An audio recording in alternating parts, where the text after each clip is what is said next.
Bonjour tout le monde. Comme promis dans la dernière vidéo, aujourd'hui on va découvrir ensemble mon tatouage pour Orlan. Pour ceux que ça intéresse bien sûr, hein, là c'est vraiment purement personnel. Voilà.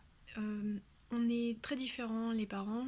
Il y a ceux qui ont besoin de s'exprimer et ceux qui ont vraiment besoin de faire de l'introspection. Moi je sais que par exemple mon mari lui il est plus à vouloir garder les choses pour lui, donc il ne va pas forcément faire des choses à l'extérieur de lui-même pour essayer d'aller mieux. Moi j'ai un besoin viscéral de m'exprimer, donc je parle avec des mamanges, des papanges, et je me suis fait donc tatouer un tatouage en souvenir d'Orlan. Également je parle beaucoup d'elle, je communique énormément, que ce soit au travail, que ce soit mon entourage. Au travail bien sûr c'est modéré, c'est en fonction de si on me pose la question est-ce que vous êtes parent, etc. J'ai pas envie de dire non puisque pour moi c'est faux, je suis maman, donc je dis que oui. J'explique si on me pose la question, mais après je reste, voilà, j'ai besoin de parler d'elle et donc je suis beaucoup dans l'expression. Donc le tatouage d'Orlan, le voici. Je sais pas si on le voit bien, voilà, il est comme ça. Donc forcément, là il est à l'envers hein, dans la vidéo. Donc c'est la constellation du poisson, puisque Orlan est poisson.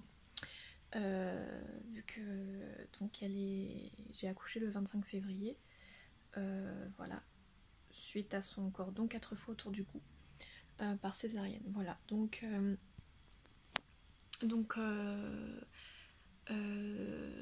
il représente donc la constellation du poisson, mais également si vous voyez bien au milieu il y a une étoile qui est plus brillante que les autres.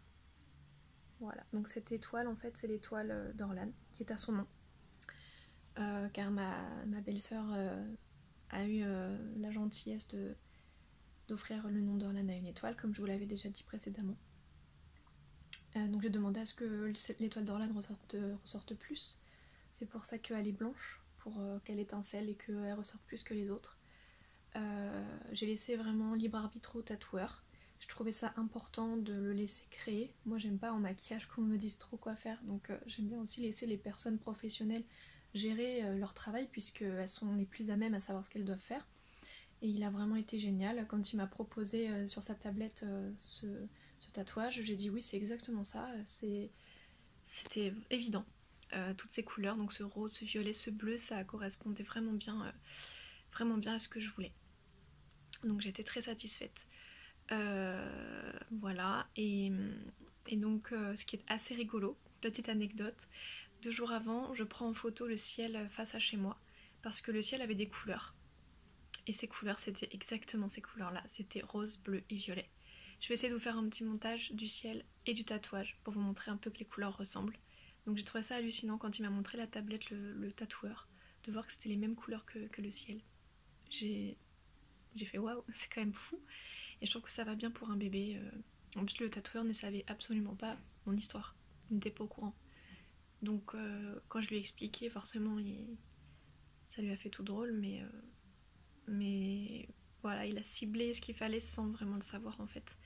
Donc c'était vraiment génial. Et pendant tout le tatouage, du coup, j'ai beaucoup pensé à elle. J'étais pas très bien. J'étais super avant, j'avais la patate avant, j'étais très bien après, mais pendant ça a été un peu dur parce que forcément je repensais à tout ça. Et c'était comme si il l'a gravée à jamais dans ma peau, donc c'était très émouvant. Parce que bon, elle a été 9 mois en moi, donc là elle est sur moi, tatouée sur moi pour toujours. Si vous avez envie de me montrer vos tatouages de maman ou de papa, n'hésitez surtout pas, ça me fera très plaisir. Et n'hésitez pas à vous exprimer si vous en ressentez le besoin. N'écoutez pas les autres qui vous disent que c'est trop, que ça sert à rien. Si vous en ressentez le besoin, il faut le faire. A très bientôt.